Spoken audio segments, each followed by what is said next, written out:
What happens to a man when he enters the most powerful building on earth and realizes it's not him who's in control? There is a house in Washington, D.C., white columns, black shutters, 132 rooms. Behind an iron fence, tourists take photographs. School groups visit. The media broadcasts from its driveway every day. But no one truly sees it, not the way the people inside see it, because the White House is not just a building, it is a machine, and it has been running for 232 years without stopping. Everyone who enters becomes part of it. Some are changed, some are broken, and some never leave. Not really. 4 presidents have been assassinated. 12 have died in office. All of them aged decades in just years. This is not a story about politics. This is a story about what power actually costs. About a house that has absorbed 2 centuries of death, war, and fear. A house where presidents have wept alone in the dark. A house where blood has been spilled. A house that watches and remembers everything. But here's what no one talks about. Why did Harry Truman refuse to sleep in the Lincoln bedroom? What did he see there? We'll get to that. But first, you need to understand what this place actually is. The house was built by ghosts.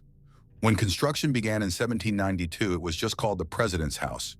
George Washington chose the site. He approved the design, but he never lived there. The house wasn't finished in time. John Adams moved in first in November 1800. The paint was still wet, the plaster was drying, there was no heat, no running water. Abigail Adams hung laundry in the unfinished East Room because it was the only space large enough.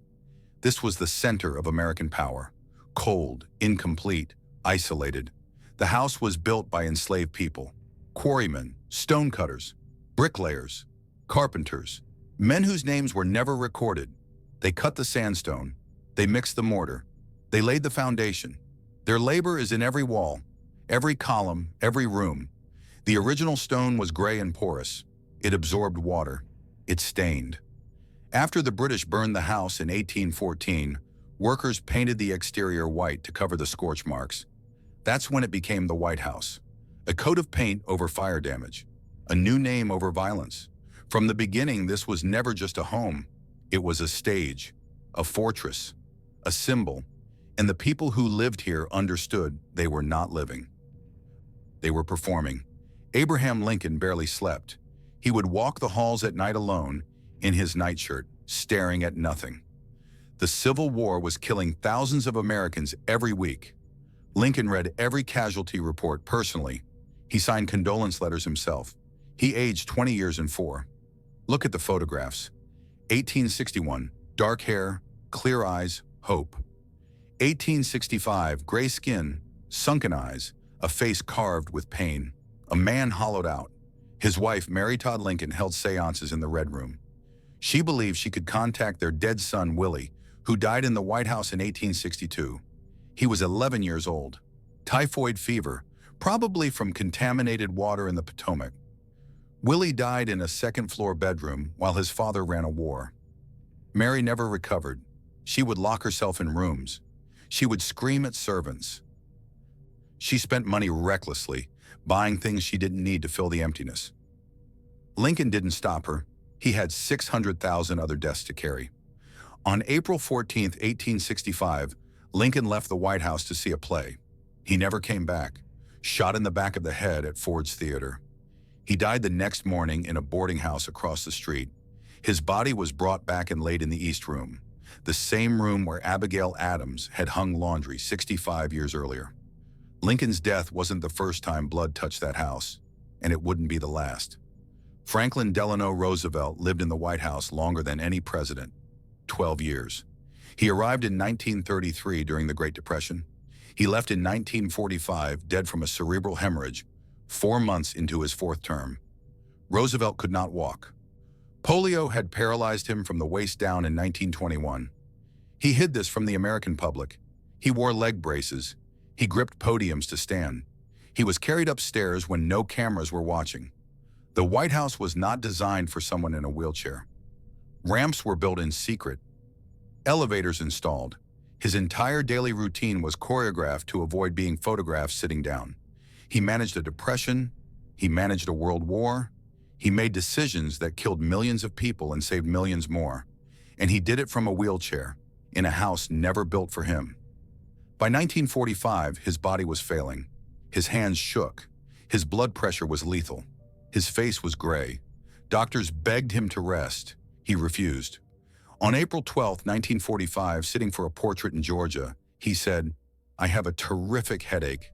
Then he collapsed. 2 hours later, he was dead. His body was brought back to the White House by train. Thousands lined the tracks, weeping. Roosevelt died carrying the weight of a world war. But the man who replaced him would carry something worse. Harry Truman had been vice president for 82 days. He knew almost nothing. Roosevelt had told him nothing. On Truman's first full day as president, he was briefed on the Manhattan Project, a weapon that could end the world. 4 months later, he authorized its use. Hiroshima, Nagasaki. 200,000 people vaporized in an instant. Truman made that decision inside the White House. He carried it for the rest of his life. And this is where it gets strange. Truman refused to sleep in the Lincoln bedroom. He stayed there once and never went back. He told staff the room felt wrong, cold when it shouldn't be. He heard footsteps. He saw shadows. He moved to another room and locked the door. Years later, Winston Churchill stayed in the Lincoln bedroom during World War II. He walked out of the bathroom, naked, and saw a figure standing by the fireplace. Tall, wearing a long coat. Abraham Lincoln. Churchill stared. Then he said, "Good evening, Mr. President. You seem to have me at a disadvantage." The figure disappeared. Whether you believe in ghosts or not, the White House holds something. Guards report hearing footsteps in empty hallways. Staff see figures in period clothing standing in doorways. These stories span decades. Different administrations, different people, all reporting the same thing. Something remains in that house. Maybe it's memory. Maybe it's trauma soaked into the walls. Or maybe the house just refuses to let go of the people who died there. In 1950, two Puerto Rican nationalists tried to kill Harry Truman. They opened fire on guards outside Blair House, where Truman was staying during renovations. One guard, Leslie Caulfield, was shot 4 times. He died on the steps. But before he collapsed, he killed one of the attackers. Truman was upstairs. He walked to the window to see what was happening. A Secret Service agent screamed at him to get down. If the second shooter had looked up, American history changes. Truman survives, he goes back to work. Because that's what the House demands. You survive. You keep deciding. You keep moving. Some presidents leave the White House. Others are carried out. The Oval Office is not the most important room. It's the most photographed, the most symbolic. But the real decisions happen elsewhere, in the Situation Room, a 5,000 square foot bunker in the basement of the West Wing. No windows, no natural light, just screens, maps, secure communication lines. This is where presidents watch wars in real time. On May 1st, 2011, Barack Obama sat in the Situation Room watching Navy SEALs raid a compound in Pakistan. The photograph from that night shows Obama and his team hunched over a table, staring at a screen. No one is speaking. Their faces are locked in tension. They are watching live video of SEALs moving through the building. Obama later said he could barely breathe. Osama bin Laden was killed. The SEALs escaped. But for 38 minutes, the President of the United States had zero control. He could only watch. That's the truth about power in that house. You think you have it. But in the moments that matter most, you're just watching, waiting, hoping. Every president ages in the White House. You can see it in the photographs. Obama in 2009, young, energetic, hopeful. Obama in 2017, gray, slower, worn down. The same for Bush, for Clinton, for Reagan, for all of them. The job is designed to be impossible. You are responsible for 330 million people. You control the world's largest military. You manage the global economy. And you're expected to make decisions in minutes that will affect millions of lives for decades. There is no training, no preparation. You learn by doing. And the cost is your health, your family, your mind. Lyndon Johnson would sit alone in the treaty room late at night, reading casualty reports from Vietnam. He would cry. His wife, Lady Bird, would find him in the dark, weeping. He didn't run for re-election in 1968. He went back to Texas and died of a heart attack 4 years later. He was 64. Richard Nixon paced the halls at night, talking to portraits of dead presidents. In his final days, he would kneel in front of Lincoln's portrait and pray. He resigned in disgrace in 1974. Before leaving, he gathered the White House staff and gave a rambling speech about his mother. He wept openly. Then he walked to the helicopter and flew away. The White House had broken him. If you're still watching, you understand. This isn't just a story. This is what power actually costs. The White House holds memory. Every room has witnessed something. The East Room, Lincoln's body, Kennedy's funeral. The Oval Office, Nixon's resignation. Roosevelt's fireside chats.